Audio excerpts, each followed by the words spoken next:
시청자 여러분 안녕하십니까? BTV 대구 뉴스입니다. 첫 소식입니다. 지난주 학교 비정규직연대회의의 총파업으로 일부 학교에서 급식에 차질이 빚어졌습니다. 학교는 급식을 빵과 우유, 주스 등으로 대체하면서 공백 최소화에 안간힘을 쓰는 모습이었습니다. 천혜열 기자가 취재했습니다. 점심시간 대구 한 초등학교는 급식으로 밥과 국 대신 빵과 주스를 내놓았습니다. 급식실 조리원 7명 가운데 4명이 총파업에 참가하면서 급식에 차질이 빚어졌기 때문입니다. 급식 자원봉사자들은 4가지 종류로 구성된 대체 급식을 각 교실에 있는 학생들에게 전달했습니다. 21명이 있는 이 교실의 경우 8명이 대체 급식을 받았습니다. 12명은 미리 준비해온 도시락을 먹었고 한 학생은 대체 급식을 거부하고 하교하기도 했습니다. 전국 학교 비정규직 연대회의의 총파업으로 대구에서는 494개 학교 가운데 조리원이 최소 1명 이상 빠진 40개 학교에서 대체 급식이 이루어졌습니다. 파업 참여 규모를 고려해서 대체 급식을 실시하거나 가정에서 도시락을 지참하도록 안내도 하고 있고요. 그다음에 식단 간소화로 조리가 가능한 경우에는 급식을 운영하는 걸로 해서 학교별 여건에 맞춰서 운영이 돼서 최소화할 수 있도록 공백이 최소화되도록. 비슷한 시각 학교 비정규직 종사자들은 대구시 교육청 앞에서 열린 교육공무직 총파업 결의대회 현장에 있었습니다. 이들은 실질 임금 인상과 차별적인 임금체계 개편, 단체 협약 체결 등을 앞세우며 대구시 교육청에 적극적인 대화 의지를 보여달라고 촉구했습니다. 우리는 교사와 공무원과 다르게 호봉에 따라 하는 게 아니라 매년 교습에 따라 월급이 오릅니다. 그래서 사측이 교습자리에 가면 1,000원, 2,000원 이런 식으로 제한을 합니다. 우리의 노동 가치를, 직무 가치를 인정해 달라고 이렇게 나오게 되었습니다. 전국 학교 비정규직 노동조합, 공공운수노조 전국교육공무직본부, 전국 여성노조로 구성된 전국 학교 비정규직 연대회의는 지난달 21일과 22일에 이어 14일 만에 또다시 총파업을 선택했습니다. 단체 교섭이 평행선을 달리자 노조는 교육청 본관 앞에 천막을 설치하고 농성을 이어가고 있습니다. BTV 뉴스 천혜열입니다. 지난해 태어난 아이는 평균 83.5세까지 산다는 조사 결과가 나왔습니다. 이 같은 기대 수명은 각 시도별로 조금씩 차이가 있는데요. 대구는 평균을 조금 밑돌았고 경북은 최하위권이었습니다. 살아가면서 가장 위협적인 질병 1위는 암으로 나타났습니다. 김민재 기자가 전해드립니다. 통계청이 발표한 지난해 기준 생명표입니다. 지난해 출생아의 기대 수명은 83.5세로 1년 전보다 0.8세 늘었습니다. 성별에 따라서는 차이가 났는데 이 격차는 해마다 점점 좁혀지고 있습니다. 기대 수명이란 지난해 태어난 아이가 몇 세까지 살 수 있는지를 추정한 통계치입니다. 이는 OECD 국가 평균보다 2년 정도 높은 수준입니다.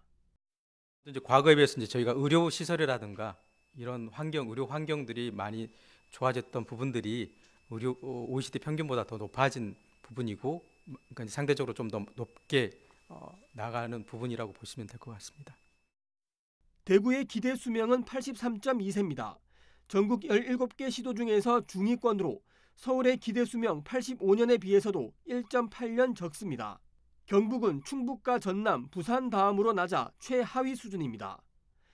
수도권에 비해 부족한 의료 서비스와 접근성, 그리고 각종 사회 경제적 불평등이 복합적으로 작용한 것이 원인으로 분석되고 있습니다. 살아가면서 가장 위협적인 질병은 암이었습니다.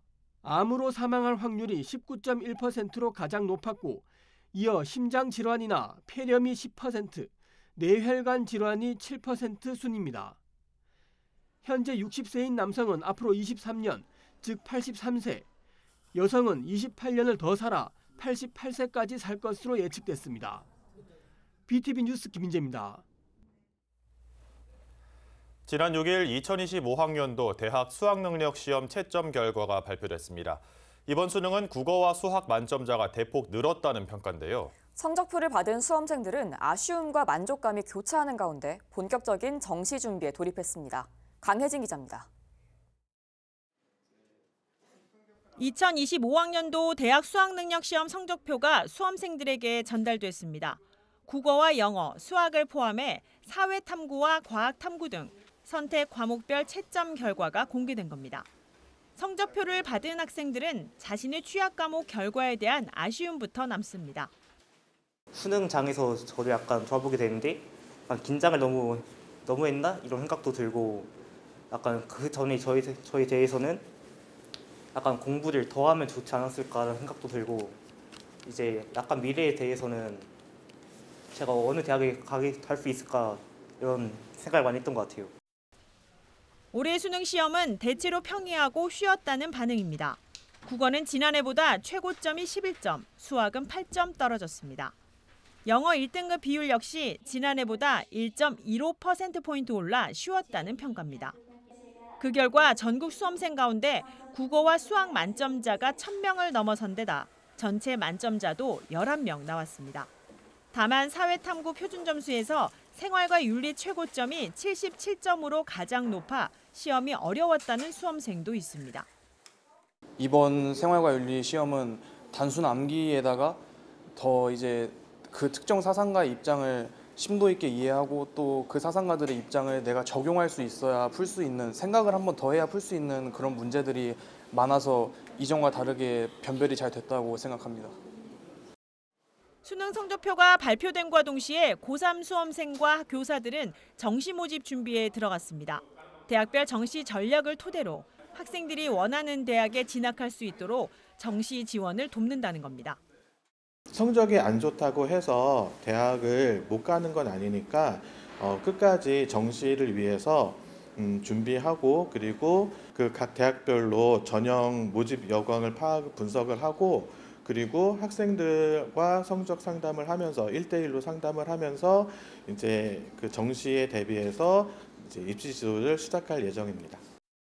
서울시 교육청도 대입 정시 지원에 나섭니다. 오는 11일 수요일 오후 2시부터 유튜브 채널 서울교육쌤TV에서 정시 모집 설명회를 진행합니다. 또 26일부터 28일까지 정시 모집 대비 1대1 특별 진학상담센터를 운영하는 등 수험생들의 대입 정시 지원이 본격적으로 시작됐습니다. BTV 뉴스 강혜진입니다. 일상에서 사용하는 스마트폰이나 웨어러블 제품들을 배터리 없이도 사용할 수 있다면 얼마나 좋을까요?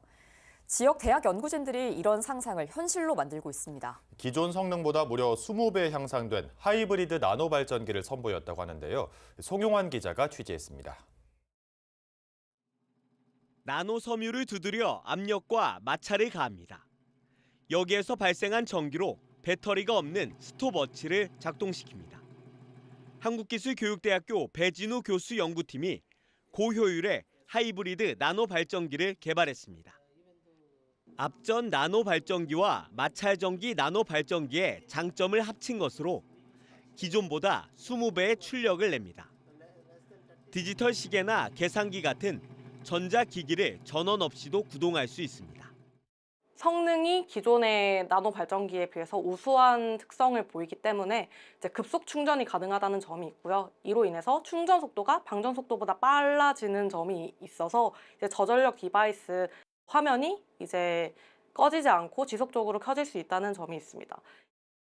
연구팀의 최종 목표는 성능을 고도화해 궁극적으로는 배터리 없는 세상을 만드는 것.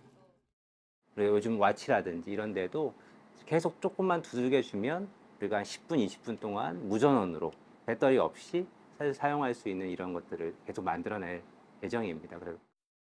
이번 연구 성과는 지난달 나노기술 분야 국제학술지인 스몰 온라인판에 등재된 데 이어 조만간 출판을 앞두고 있습니다. BTV 뉴스 송용환입니다. 북한의 대남 방송으로 접경 지역 주민들이 수개월째 고통받고 있습니다. 특히 북한과 초근접한 인천 강화군 주민들은 이제 수면제 없이는 잠들기 쉽지 않다고 호소하고 있는데요. 강화군은 이런 주민들의 스트레스 정도를 측정하고 심리 상담과 지원을 위한 이동 심리 상담소를 운영합니다. 구혜희 기자가 현장에 다녀왔습니다. 동그란 머리띠 모양의 기구를 머리에 씌웁니다. 불빛이 들어오면 스트레스 측정이 시작됩니다. 1분 정도 지나자 결과가 나옵니다. 봐드릴게요. 스트레스가 굉장히 높으세요 지금. 그러니까 잠을 못 주무시는 게 이제 스트레스, 우울감 뭐 이렇게 다 나타나기 때문에. 강화군 접경 지역의 한 경로당에 이동심리상담소가 마련됐습니다. 강화군 정신건강복지센터에서 전문 요원이 나와 스트레스 측정 기구로 주민들의 상담을 진행합니다. 소식을 접한 주민들이 줄지어 상담소를 찾습니다. 주민들은 대남방송의 피해를 호소합니다. 그냥 막 시끄러운 소리가 아니라 으쓱하는 소리, 이렇게 괴물 소리, 그냥 으쓱한 귀신 소리가 들리는. 본격적으로 시작된 심리상담. 먼저 수면의 질과 두통, 어지럼증 등의 증상을 묻는데 주민들 대부분 대단히 시달린다고 응답합니다.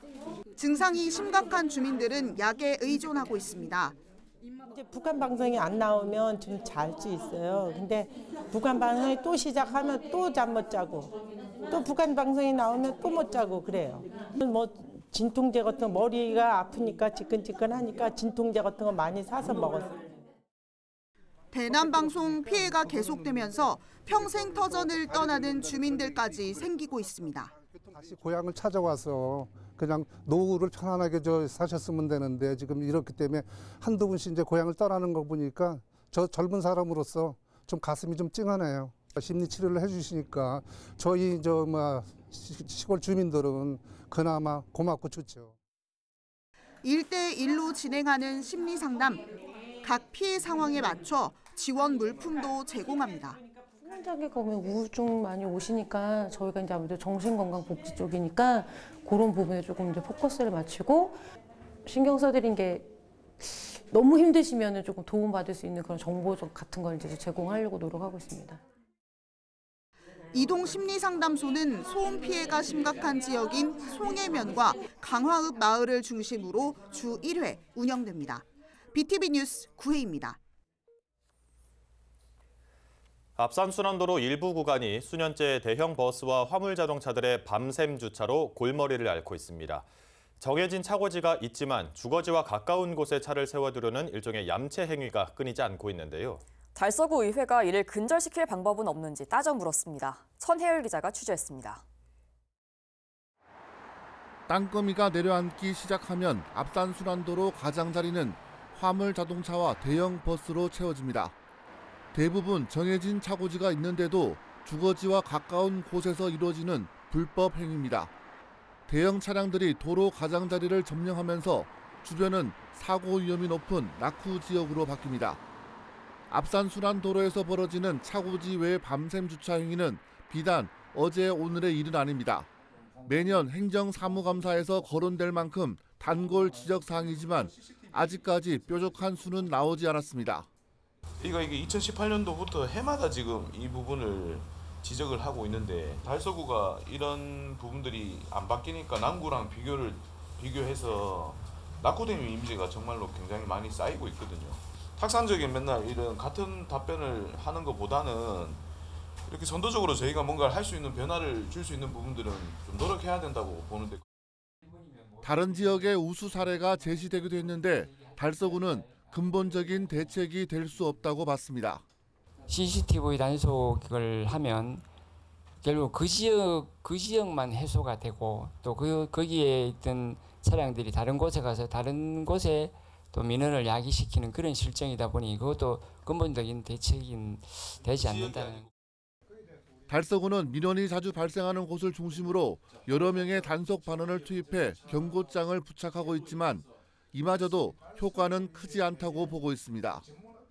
대구시가 북구 태전동과 달성군 화원오포 일원에 화물차 1,200대를 수용할 수 있는 공영 차고지를 조성할 계획이지만 여기서 제외된 달서구는 군침만 흘리고 있는 상황입니다.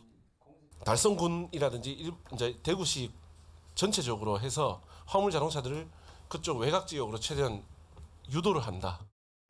성서 산업단지 내 화물 자동차 터미널은 이미 포화 상태에 놓여 있습니다. 땅값이 높은 달서구를 벗어나 다른 지역 부지를 매입해서라도 대형 차량 주차장을 조성해야 한다는 목소리에 힘이 실리고 있습니다. BTV 뉴스 천혜열입니다. BTV 뉴스 보도 후 지역의 변화를 알아보는 힘이 되는 우리 이야기 시간입니다. 지난 6월 BTV 인천 방송에서 인천의 한 도로에 설치된 투명 방음벽이 새들에겐 죽음의 벽이 돼 충돌 사고가 빈번하다는 소식 전해드렸는데요. 지역사회 여러 구성원들이 함께 힘을 모아 현장에 새를 위한 안전장치를 설치했고 실제 효과도 컸습니다. 보도에 김지영 기자입니다. 인천 영종도 용유역 인근의 한 도로. 도로 한쪽에 2m 높이의 방음벽이 설치돼 있습니다. 방음벽을 따라 걸어봤더니 곳곳에서 널브러진 새 사체가 발견됩니다. 국내에선 매년 새 800만 마리가 투명 방음벽과 충돌해 목숨을 잃는 상황. 이곳 역시 새들에겐 죽음의 벽이 됐습니다. 수시로 나오죠. 탁 소리 나면 새가 맞았나 보다. 그러고 나와서 살리기도 하고 죽어있는 사체들도 많고.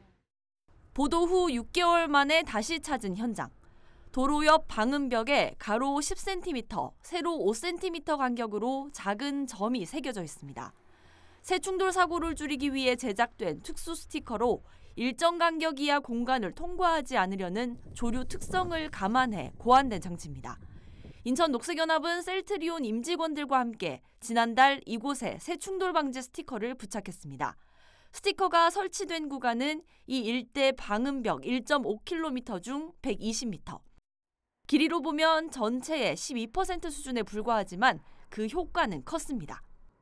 그전에는 그 새가 많이 떨어져가지고 죽은 것도 보고 벽에 부딪혀서 죽은 것도 봤는데 요즘에 이 스티커 설치하고 나서는 새 떨어진 걸 거의 보질 못했어요. 우리는 생각지도 못한 일을 하셔가지고 이렇게 또 실천에 옮기신 걸 보니까 너무 또 감사하기도 하고 또 수고가 많으신 것 같아요.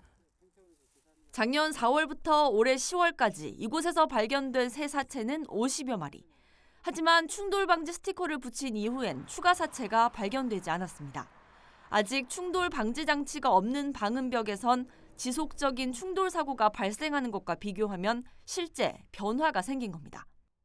아직 새 충돌 문제는 심각하긴 한데 사회적으로 많이 알려진 상황들은 아니에요. 다행히 이렇게 방송이 되고 BTV에서도 취재를 해주시고 나가면서 이게 되게 중요한 문제구나라고 생각을 한 것 같아요. 새 충돌 문제를 방지하기 위해 인천시는 올해 처음으로 예산 5천만 원을 편성했고 내년에도 같은 규모로 예산을 편성했습니다. BTV 뉴스 김지영입니다.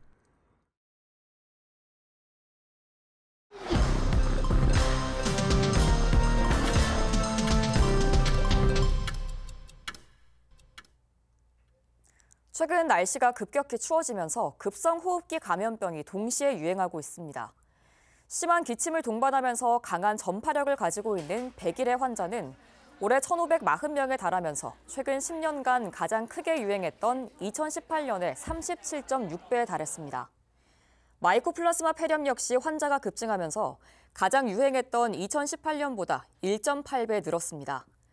코로나19와 인플루엔자까지 유행하고 있어 대구시는 개인 위생 관리에 철저히 해달라고 당부했습니다. 대구교통공사가 서대구역에서 죽전역을 거쳐 서부정류장역을 잇는 수요응답형 자율주행 차량을 시범 운영합니다.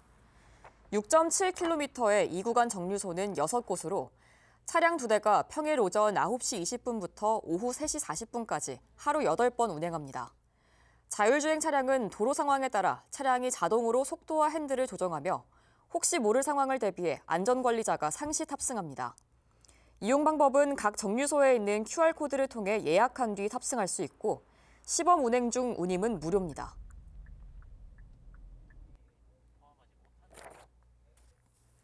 대구시가 오는 14일 대구권 광역철도 개통에 맞춰 대중교통 환승 서비스 지역을 대폭 확대합니다. 이는 대구와 경북의 대중교통을 하차 후 30분, 총 2번 무료로 환승할 수 있는 서비스입니다.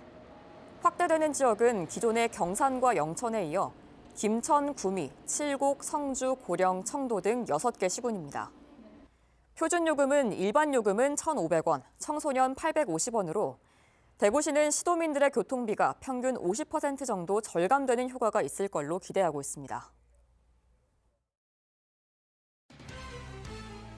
대구시는 세계인권선언 76주년을 기념해 12월 10일부터 일주일간 2024 대구 인권주간을 운영합니다. 이번 주간에는 버스킹 공연, 인권 잡담회, 권일용 교수의 특강 등 다양한 행사가 계획돼 있어 시민들이 인권의식을 고취할 수 있는 기회를 제공합니다. 대구 지역이 두류공원을 포함한 53개 공원에서 총 1,350마리의 참진드기가 발견됐습니다. 대구보건환경연구원은 이와 관련해 야외 활동 시 진드기에 물리지 않도록 주의를 기울일 것을 권고하고 있습니다. 특히 여름철과 같이 야외 활동이 많은 시기에는 진드기 예방에 각별한 관심을 가져야 한다고 당부했습니다. 달성군립 합창단의 20번째 정기연주회가 10일 오후 7시 30분에 달성국민체육관에서 열립니다. 이번 연주회는 꿈을 꾼다라는 오프닝 곡을 시작으로 대중가요와 가곡 등 다양한 장르의 음악으로 꾸며질 예정입니다. 관객들은 다채로운 음악 공연을 통해 합창단의 뛰어난 음악성을 감상할 수 있을 것입니다. 제11대 대구시 119 시민안전봉사단 연합회장으로 강원주 신임 회장이 취임했습니다. 이번 이 취임식에서 강원주 회장은 시민과 함께 성장하는 단체로서의 발전을 목표로 하겠다고 포부를 밝혔습니다. 앞으로의 활동에 많은 기대가 모아지고 있습니다. 이상 간추린 소식입니다. 출근길 영하권 추위가 계속되고 있습니다. 현재 경북과 강원 등 동해안 지역에는 건조특보가 발효 중인데요. 바람도 약간 강하게 불 걸로 전망되는 만큼 호흡기 질병과 함께 불조심 함께 하셔야겠습니다. 이상으로 뉴스를 마칩니다. 저희는 시청자에게 힘이 되는 뉴스로 다시 찾아뵙겠습니다.